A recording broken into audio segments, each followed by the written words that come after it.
inside an Apollo S65 smoke detector.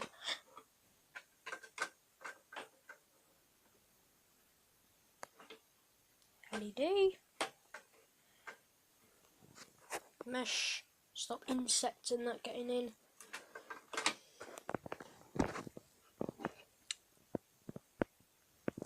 Grooves to guide the air in and out to make it easier. And in here, what we've got, as you can see, we have got the optical parts. Short, I don't know the difference, but probably short ray and long ray. So basically, you know, judging that by its size. I mean, it's pretty simple, you know, how it works. Pretty simple. I don't know how it works, so, you know, I need to figure that out, but I just thought I'd show you what's inside one, and I'll put it back together